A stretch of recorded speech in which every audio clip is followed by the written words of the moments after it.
Perfect. So again, we'll start with Stephanie. Thank you. Again. Oh, do you have, okay, yeah. Okay, so as Catherine introduced, my name is Stephanie Powell Hellyer, and I will be perfectly honest, I came into not only geography as an accident, but university as an accident, and I will explain why. And so my advice for students in first and second year, and even students coming out of high school, you don't know what you don't know. What we're exposed to in high school is completely different than what we're going to be exposed to in university. And so you may be looking at my slides thinking, why does she have a picture of herself swimming? Well, initially I was recruited for swimming for university. I did not know the wonders or the amazement of geography when I entered into university. And actually prior to traveling up to Sudbury, Ontario, I had someone help me choose my university courses. And one of those courses, some of you might be surprised to know, was physical geography. And so in my first year, in my first semester, I was fortunate enough to take a physical geography course, and I quite enjoyed it. And at that time, I was just in the general arts. And so I continued to build my geography repertoire, so to speak. I had exposure to different elements of geography in the military, having taken ground school. So I had a little bit of climatology, I knew navigation, I knew mapping. So I continued to build on those courses. And so in the first and second year, I was primarily in physical geography, but being in Sudbury, it was just a little too much geology for me. So I started to endeavor into human geography, and I took urban geography, I took urban planning, a little bit of historical geography. And in my third year, there was a new professor fresh off of his postdoc who had just done a bunch of research up in the Arctic. And so he offered a bunch of Northern development courses, well, actually just geography of Northern Canada, looking at social and political perspectives. And I very quickly fell in love with all aspects of the Canadian Arctic.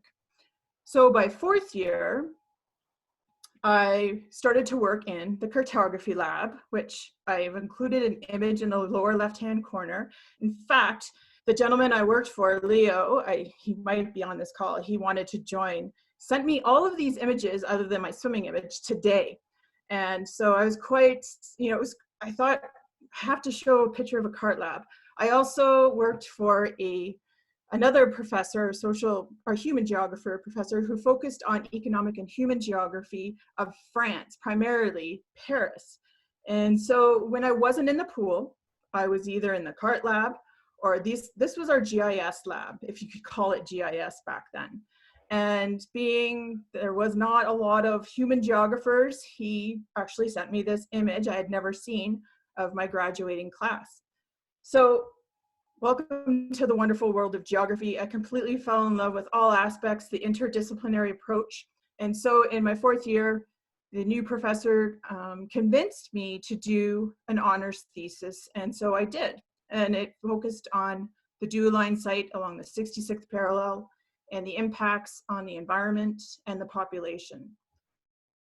I think that's it for this slide, Catherine. So my mom, I'll just be forthcoming about this, became ill when I was in my fourth year. So I didn't immediately apply to grad school, but he later got in touch with me and suggested I apply to this new university out in British Columbia, and Prince George, and I did. And I don't know, probably mid-year, I received a call from Dr. Heather Myers, and she asked me a little bit about myself and asked if I'd like to come work with her. However, she was in global studies. And I said, well, yeah, this sounds great. I would love to do some work with you. And she was very interested in my undergraduate thesis. I said, but I'm a geographer. And she quickly identified herself. She said, that's okay. I'm a geographer too. We rule the world. So from there, I came out and I started to work with Heather for a few years. And I started off with my graduate thesis looking at persistent organic pollutants in the Canadian Arctic. And it was a very interdisciplinary look at POPs in the Canadian Arctic. It was about the physical makeup of these chemicals. It was how the environment was reacting to them. It was also about the population and the health of the population. along the way, I was very fortunate to help her with a lot of her research. And so we worked with various research consortiums. And these images you see here are my very first, it's my very first trip to the Canadian Arctic, up on Cambridge Bay, Nunavut. And I was this very naive graduate student. I didn't know what to expect, but boy, was I excited to go up north. And I'll just tell you a little bit about these images, because it's a funny story. The first image on the top left hand, which I had to scan, by the way, that's how old these images are. There was no digital cameras at this time. The plane going up to Cambridge Bay was not very full, and the female pilot said to me, "Hey, you want to come up and see something funny?" She put me in the jump seat, and this is obviously pre-9/11, and she said, "Watch when we taxi into Cambridge Bay. The boys get a kick out of me being a female pilot." So that was that. The other images you see are actually the Dew Line site itself, and Heather Myers and myself out on the land. I think that's it for that slide.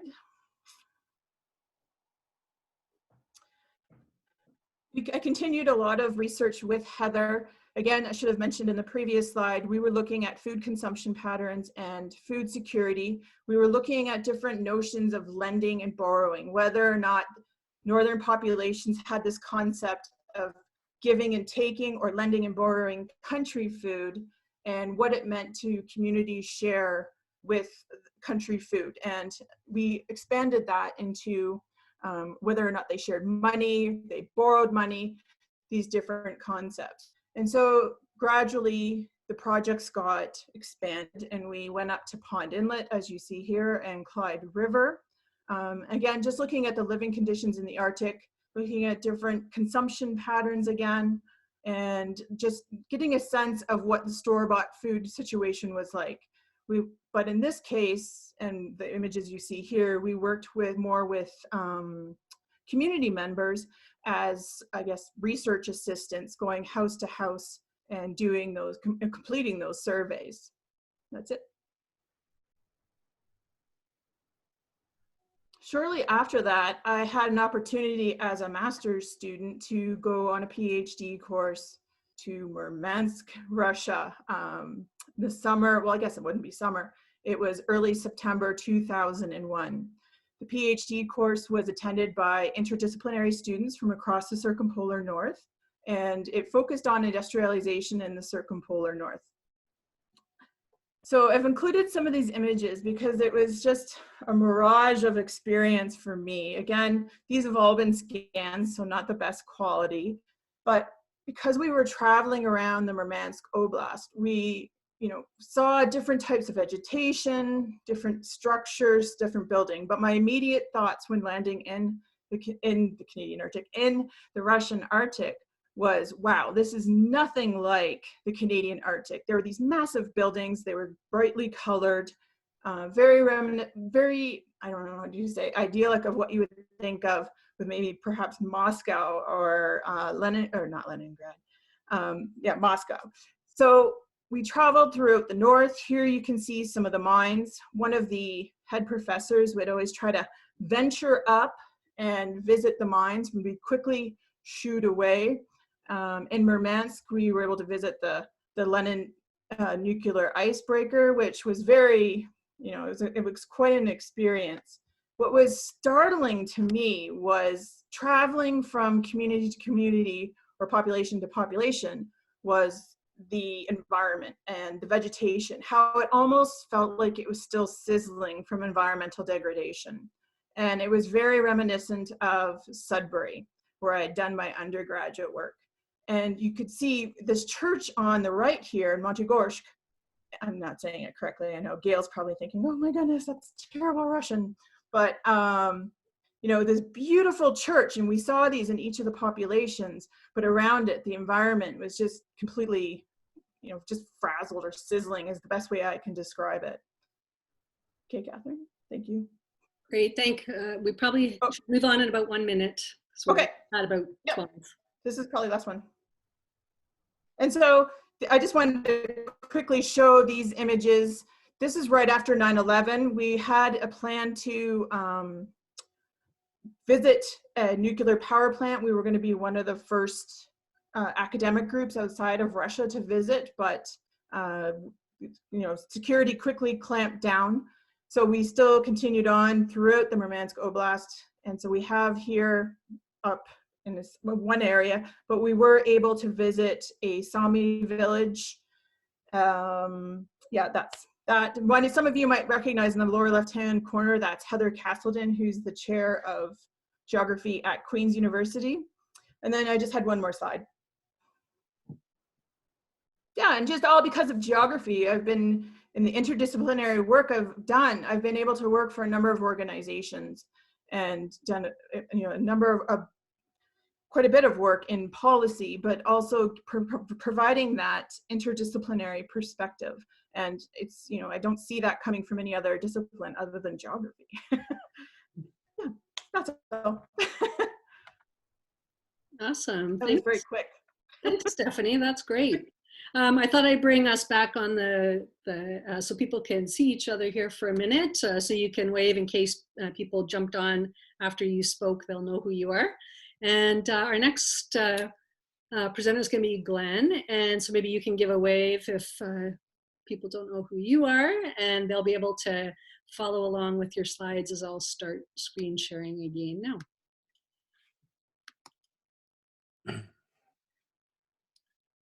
Great, thank you, Stephanie. That was amazing. I was just looking at those locations and wondering, I've got relatives that lived out their life there, where most of the family escaped Russia and made it to Canada after the revolution in the 1920s. And some stayed back and didn't do so well during World War II, but come from German Mennonite colonists that lived in Russia from the late 1700s right till the 1920s.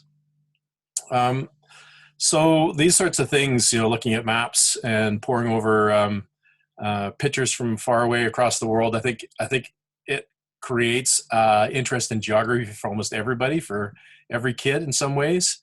And I think sometimes the job of geographers is to tell kids that that's actually what geography is about. These sort of feelings they have about wondering about the world, wondering about places, is actually a question that sits at the front of geographers' minds as well. And I just threw some images together here to speak to. The globe there is kind of how I got into geography, I suppose. When I was a kid, maybe age 6 or 7, I used to play at my uncle and aunt's place, and she had had a globe, a relief globe, and I'd spin it around, and I'd notice how South America and Africa seemed like they would fit together like puzzle pieces. So I kind of had my Alfred Wegener moment, imagining to myself why it was that these continents decided to go their separate ways. And I guess it's kind of like the thing with, if you give a monkey a typewriter, eventually they'll crank out the works of Shakespeare. And for my version, it was like give a kid a globe and eventually they'll develop a somewhat plausible theory of continental drift. So this was my kind of interest level. When I was a kid, I was very curious about how the world worked physically, mechanically, and a lot of interest in plate tectonics and volcanism and so on. There's a picture there of Teapot Mountain, and there's a picture of me sitting on top of a rock on Teapot Mountain as a kid. My dad and I went for hikes up there, and he was a geography teacher. And halfway up, I tripped on some roots and gashed my knee on some rocks. And he was trying to tell me about how I needed to pay attention and read the ground, read the rocks, read the landscape. And it led to him telling me a little bit about where Teapot Mountain came from geologically. And this really tripped my interest, as well as tripping me up on the roots. This idea that reading the landscape, of paying attention to where you are in the moment, was connected to these much broader questions of how things got to where they were and why they were there, and why we should care to channel a sort of famous geography inquiry. So as a kid, this sort of thing also intrigued me because I was a prolific reader, and I read anything I could get my hands on, but especially works by J.R.R. Tolkien, the popular series, and also the obscure backstories and his works on philology and so on. So I've got a map of Middle Earth there on the slide. And I spent as much time staring at the maps of Middle Earth as I did reading the books.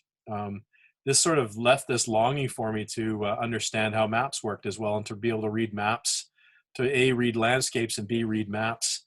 And I didn't have a name for it. And I had a lot of wonderful teachers in elementary school that pushed my ideas and so on. And one of them said, you should check out geography.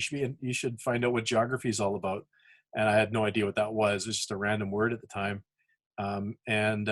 She encouraged me to go beyond memorizing the capitals of all the countries of the world and to find out what this discipline was about.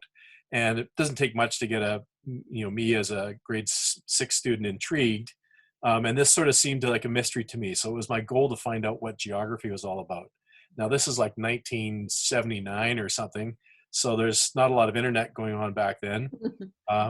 So you kind of have to talk to people and ask questions. And my dad was kind of that the riddle guy. So when I'd ask him a direct question, he'd usually respond with 3 more questions. Very much into inquiry learning, I guess. He was a teacher as well. So eventually I kind of figured out what geography was, and I had a good geography teacher in high school, and went to UBC. I wasn't able to get into any geography courses my first year.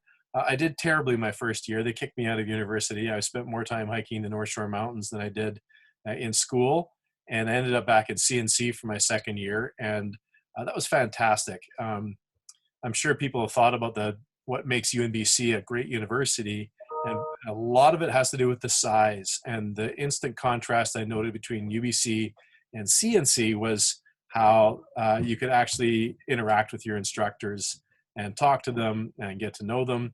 And I'm sure there was research going on at CNC, just like there is at UNBC now, but it was kind of in the background to the teaching from a student's perspective. And so making connections with teachers was wonderful. And 2 of my teachers, my first 2 geography courses were Cliff Raphael and Alistair McVeigh, and they're pictured there on that slide. Alistair had just finished his master's degree at the time. It was his first year teaching. He'd just done his thesis on pingos, I believe. And Alistair McVeigh was a veteran teacher at the time and very funny. He looked like and reminded me a lot of John Cleese from Monty Python. And a lot of our classes were spent laughing because he was a very entertaining instructor. And the usual, the introduction to Ifu Tuan and so on, and sense of place.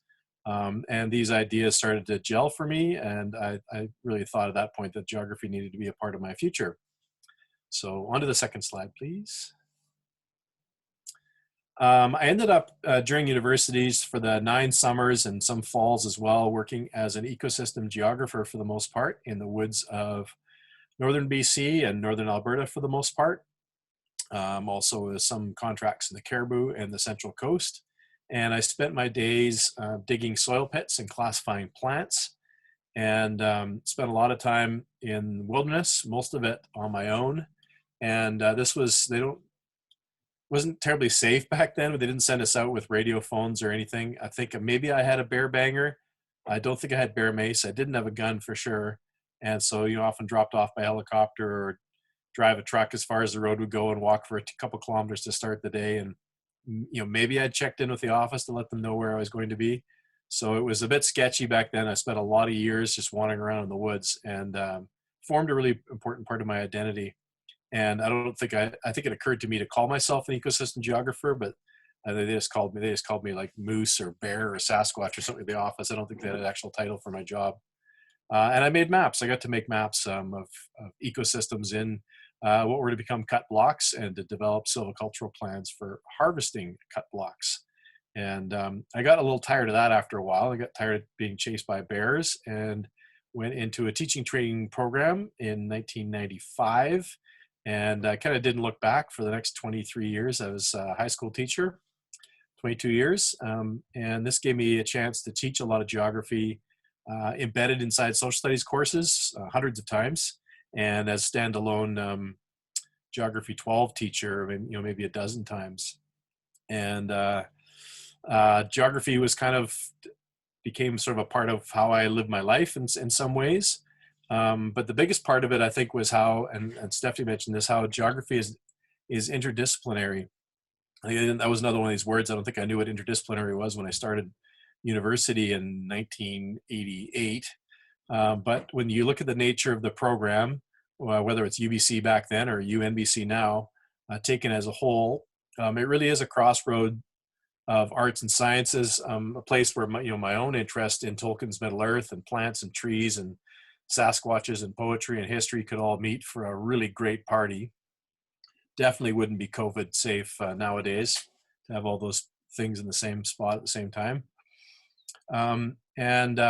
This is unique, and I think some people, if you're a physics type or a chemistry type or a math type and so on, you go into a program, you can really dive deep on that thing that you love.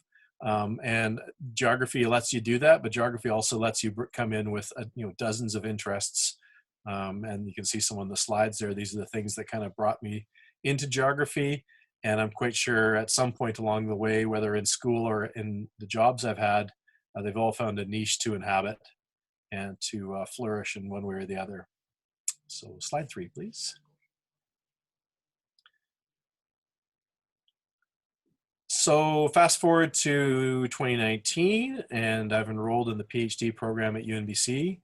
And I've kind of been lurking on the edge of the geography program at UNBC for many years and getting to know some of the instructors and attending some of their public lectures and field trips and bus tours and so on. I remember being really intrigued when Brian Menouns told us on a bus trip about subaqueous fans, and I finally had a geomorphological understanding of where the cut banks came from. You have no idea how many days were filled thinking about that sort of thing, about where some of our local landscapes go. And geography has been a chance for me to scratch these itches, not even hundreds, but thousands and thousands of times where I've seen something, I've tried to read a landscape, read a map, and it's led me down some rabbit hole that I emerged from days later after having read everything I could find on the subject. So I'm doing research now. I've completed my first year of coursework. Again, very interdisciplinary, and brought together a program with, I'm an educator, but wildlife biologists and engineers and different kinds of engineers, and really interesting groups, international group. My group had myself, Canadian, 2 sort of American Canadians, and 3 from Nigeria, and 4 from Iran, and 2 from South America, and 1 from Bangladesh, and 1 from China. So an amazing experience. Most of my schooling throughout my entire life has been done in a very homogenous kind of crowd, and so this was a wonderful opportunity. I've listed some sort of a research question there about why do children need meaningful connections to place, and this is what's driving my current research. I think we can see all around us certain deficits or perceived deficits in how children are exposed to and interacting with the world right now. I'm thinking about Will Cadell's colloquium presentation a couple weeks ago on the digital mirror world, and how for adults, a lot of us ponder that and think about what that means to us on maybe some philosophic level. But I look at my son and I look at other kids that are younger, and they're already living in that digital mirror world where their experience is sort of a back and forth between a virtual reality and a lived reality, and the boundary isn't all that distinct. And I think this idea that we need more connection to nature, that we need more connection to reality, that there needs to be a lived reality that maybe has something in common with the natural world as well as with each other, I think is driving a lot of interest right now, especially during COVID. And so behind this question about why do children need meaningful connection to place is my particular inquiry, my PhD research, which will be looking at what teachers make of these questions and how teachers approach these topics, both in the K-12 system and then the educators that also inform K-12 practice. I'm curious to see what they make of this place responsive learning and why they do it, and what theories behind the work they do, and where their practices are derived from, and the kind of policy and curriculum opportunities and barriers they face, and so on. And with maybe an end goal of making place-based and experiential learning more of a mainstream option in BC schools, and not some sort of one-off programs that people have to prepare for years and get permission to do, that it becomes a normal aspect of our schooling experience, that people have not just lots of outdoor time, but a lot more meaningful connection to place. So that's where I am now, and geography's been this sort of narrative and counter narrative to almost everything I've done in my life, and it's affected the kinds of friends and relationships I have, and the relationship with my wife, my children, and my parents, and yeah, it's in my blood, I guess you could say. And that's all for me. Thanks so much, Glenn. I'm just gonna stop sharing for a minute here. See, as usual, when we say we'll talk for 5 or 6 minutes, and we usually go for double that amount of time. So, because there's too much to say. So thank you both, Stephanie and Glenn. And so I think in the order of where the slides are, I think I'm up next, and then we'll turn it over to Brian to wrap it up. So I'll start sharing my screen again. And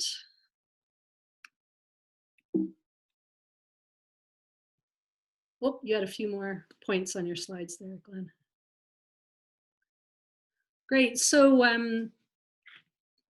well, here I am in, I think that's, what do I have on the slide? 1992, the first day, I think, that I arrived in northern Guatemala with a couple of friends after doing a geography field school. I did my undergrad in geography at the University of Calgary, and Calgary always had a big commitment to running field schools, and I was able to do a big long one, 3 months or so, into Italy, Greece, and Turkey, which transformed my life. I just loved it. And at the end of my degree, I participated in one where we went to about 12 islands in the Caribbean to look at the varying colonial experience through the various islands in the Caribbean. And afterwards, I randomly saw a poster in Travel Cuts at the University of Calgary and said to a few friends, let's go to Guatemala and study Spanish after the field school. The poster said it was the cheapest place in the Americas to go study Spanish. And it was probably because it was still officially at war, and none of us knew that. And so we arrived in Guatemala, and within about 3 days, my two friends said, we hate this place. It's not for us. And I took them to the airport, and I stayed. And I always think back at that moment of if I had said, oh yeah, I'll go home too, my whole life would be totally different. And instead, since 1992, I've stayed connected with Guatemala and Guatemalans. In my real interest that was immediately sparked at kind of that first time there, transformed my whole way of seeing the world, my place in the world, the way I kind of understood colonialism, the role of the Catholic Church in the Americas, issues of human rights, social justice, what it meant to be in resistance, to protect your community, what it meant for, I don't know, to be at the receiving end of American military intervention and so on. And it was a total education that I had not received in my undergraduate degree in geography. And so ever since then, I've always felt I had a great time at the University of Calgary, don't get me wrong, but that wasn't the focus. Social justice, human rights, and kind of rethinking a lot of these concepts that we talk about once it's ground in experience with community, it really was kind of flipped upside down for me. So after going to Guatemala, I took a couple of years off and worked, but I reached out, I tried to find someone in geography who I might be able to study with. And Dr. George Lovell at the Geography Department at Queen's University, here with me in all these pictures, became my master's supervisor and then my graduate supervisor, along with Dr. Audrey Kobayashi, who is a feminist geographer. But George has been there for all the field work, all the decisions about community and so on. And we still probably talk every couple of days. He's one of the people who has inspired me most about understanding a country like Guatemala and our role as Canadians in that connection. And so we've traveled together there for many, many years. And I would say my real interest was actually from being there and speaking to people there. And I've tried over the years to run our field schools to to Guatemala with my research partner, Graham Russell, who's off on kind of on the left side in this image, and we were meeting with the community that had been displaced on the side of the road. And they asked us to come and bring our cameras, our video cameras, our pencils, our notepads, and document what was happening to them so that they could use it to fight for reparations, to receive land or money or something for what they had gone through. But it's what I've found interesting in geography is that geography is really about the study of land and life and people in place and our connections between place and identity. And what became really interesting to me in a country like Guatemala is what happens when that connection is ruptured and ruptured through violence. And what do people fight for and hold on to when that connection is tough to maintain?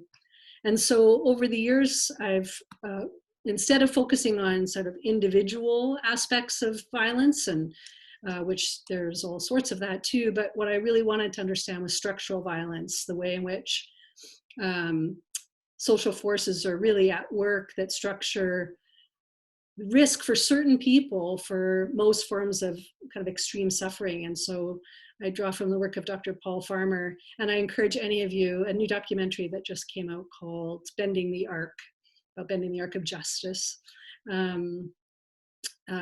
focuses on the work of Paul Farmer and the connection with structural violence in Haiti, for example. And I've often worked in rural communities, indigenous communities, and a lot of his work focuses and draws attention to the fact that poor people are the most likely to suffer from structural violence, and they're also the least likely to have their suffering noticed. And so part of what I became interested in doing as a geographer is documenting all of that, so that their suffering is noticed and work to try and change that. And definitely what I've seen over the years is that this unequal power, when you're looking at structural violence, of the power of the state, for example, to generate brutality, that's pretty obvious once you talk to people or get out on the land to see what's going on. It's pretty obvious, but it's often quiet on the world stage. We don't know a lot of these incidents that have happened. This image is from a memorial I was asked to attend for the people who were killed in one of the major massacres during the internal conflict, and I was asked to attend with some of the survivors. That's mainly who I've worked with over the years. And so I've always drawn from what my supervisor, George Lovell, said, which is to learn geography through the soles of your feet. And so that's why I really am so committed to keeping field schools going. And I'm so glad that so many of us within our program are committed to that, because you really see things differently, that you can unlearn something, a concept like development that is meant to be only about progress and movement forward and positive. And this is a group of students and I leaving a community after we had documented some really horrific violence. And we were really unlearning this idea of development that was actually violence perpetrated against the community, but called development. And over the years, I've often been focused on people fleeing all of this, right? So refugees, people who are forced migrants, or what you might call survival migrants. But more recently, I've also started working with some of my former grad students, actually, who are really working with a number of indigenous communities who are saying, no, we're not leaving. You know, people are leaving by the hundreds of thousands in this region. But some people are not staying. And so as geographers, to see how people are binding together, again, that connection between place and identity and why they're fighting to stay and all the creative ways that they're fighting to stay in their communities is pretty inspiring. And I thought I would end with one final note, which is that geography takes you lots of places, and lots of places you never think you'll ever go. And one of the places that I was able to go to was Bangladesh. A couple of years ago, one of my grad students, Rashid, came to UNBC from Bangladesh, and when he finished his degree, we said goodbye and thought we might not ever see each other again, because what would take me to Bangladesh? But the work I do with the Guatemalan Forensic Anthropology team in Guatemala was tasked with going to Rohingya refugee camps, and we were working for the US State Department, interestingly, to try and create a program, a plan for how we would search for the disappeared. So what they do in Guatemala, how would we help communities or people who fled their communities from Burma, from Myanmar into Bangladesh, and are in the largest refugee camps in the world. And so that was an amazing experience. And I never thought I'd be asked to do a job like that, receiving a letter saying, because you're a geographer and because of your understanding of the connection between place and identity, because you know how to ask questions,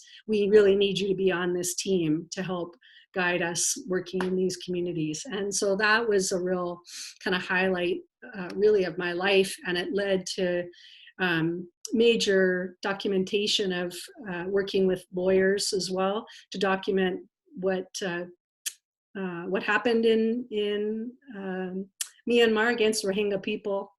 And that's, you know, the foundation of what's being used to hopefully bring charges of genocide, and how we then could move forward to help the folks who've survived. So geography is really kind of, I just think of it as kind of who I am and how I see the world. Yeah, I'm always amazed with what I end up getting to do and who I get to meet and who do this with. So pretty exciting. And one of the people who I get to do things with is Brian Menouns. And I always find it fascinating to get to learn about the work that he does, his grad students. Like Stephanie, I started out taking physical geography and forestry, and I love those courses, and I love that I get to work with people who do that kind of work, even if it wasn't the kind of the passion that I followed. And so I think I'll turn it over to you, Brian, to wrap it up for us. And I don't know if you want to share your screen, or do you want me to share what you sent to me? Thanks, Catherine. I can share if Sure. that's easy. Sure. Okay. Let me see if I can do this here.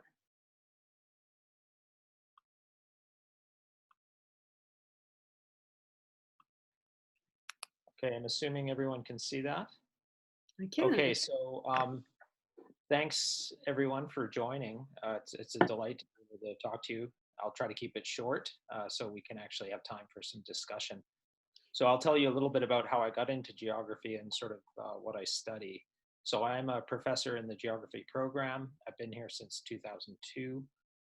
And how did I actually get into geography? I guess it started when I was a kid, and in the summer in New Hampshire and Maine, where I lived, I actually would sit down with World Book encyclopedias and sometimes just sort of go through the pages and look at different areas and different aspects of geography. So that's really how I came into geography. I've also been always interested and passionate about mountains, and more recently in the last 20 years, really passionate about glaciers and how glaciers are changing in the landscape. So don't hold it against me, but I am an expat. I came from the States. I was born in New Hampshire. I absolutely hated math. I couldn't stand it. I used to make fun of my math teachers in high school. I had no idea I would ever use math. Now I love it. I was a ski bum in Colorado, did a PhD at UBC, and I've been really a professor since 2002 at UNBC. I'm definitely a geek.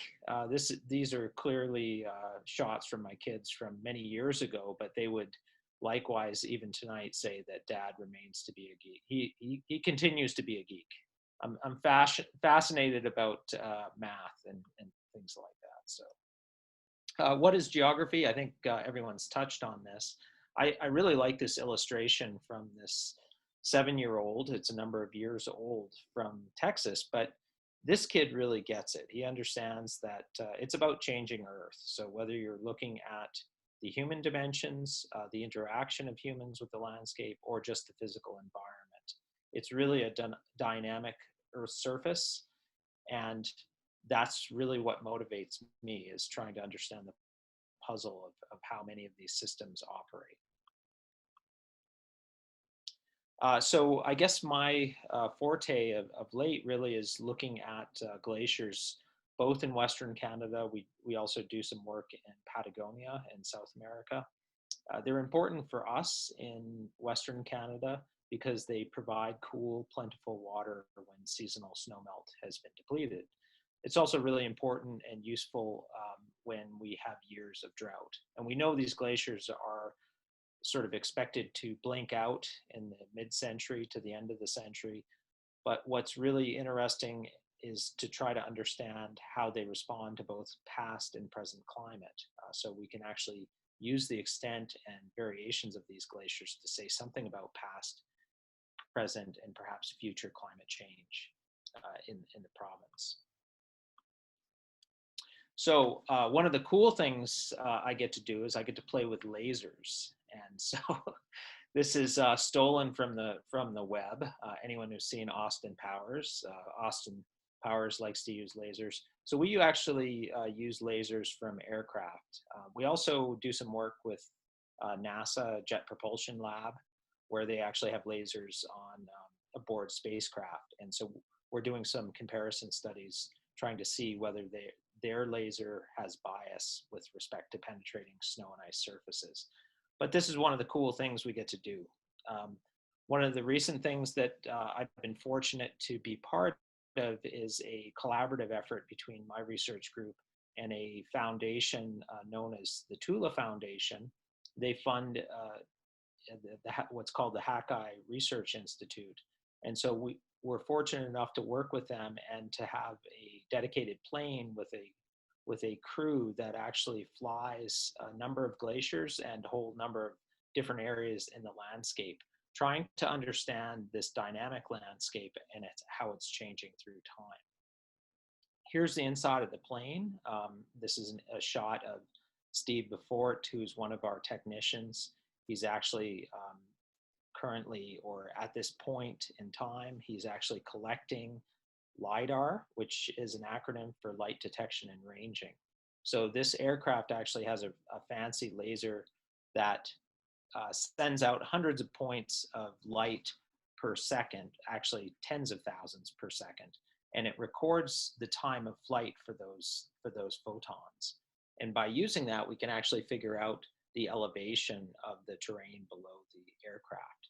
And so this is one way that we actually can use to map these glaciers and how they're changing through time. Just to show you an example, this is the large Clean Glacier. So this whole area shown in this red polygon is about 1,000 square kilometers. And after doing a survey from this year and last year, we basically can calculate how much this elevation over the glacier has thinned. So over the last year, this has thinned on the order of something like 20 meters down at the toe of the glacier, and then up to sort of half a meter towards the top of the glacier and all of these branches here. When you calculate that together and you multiply by density of the snow and ice, you come up with about a half a gigaton of water. So that's kind of hard to understand if you don't work with gigatons. It's a lot of water. It's about 1 billion cubic meters, or if you thought about it, 360 gigatons is enough water to raise global sea level by 1 millimeter. So we're dealing with a lot of water, and the implications for sea level rise are not just in Western Canada, but of course in some of the areas Catherine mentioned. Well, you're mentioning Asia and Bangladesh. Certainly when you actually start looking at some of the low-lying areas there, you're talking about displacing hundreds of millions of people by the end of the century. So big implications there. One of the other things that we get to do is we get to work in amazing places. And so in addition to using high-tech laser instrumentation, we also do a fair amount of field work. So this is a shot of us doing some ice coring at Mount Waddington, nearby to that glacier I was just showing you. So one of the things that I'm really also quite interested in is actually working with students out in the landscape, physical landscape. That's one of the reasons that I do what I do. So it's not just to sit in planes and hit things with lasers, but rather also to actually be out in the landscape. And I think I'll leave it there, Catherine, just so we have some time for discussion. Fantastic. Thanks, Brian. So yeah, once we're all back, I'm happy to open it up for anybody who would like to join in. And whether it's commenting, telling us what you love about geography, or if you have any questions for anybody, please feel free. I think we'll just, I don't know, wave hands or however you want to do it. If you want to write something in the chat function, I can try and see it and read it out if you'd like. But maybe what I'll do at this moment is stop our recording in case folks don't want to be recorded and asking their questions. So I will say thank you to everybody who presented and who attended today, and I'll stop the recording, but we'll keep going.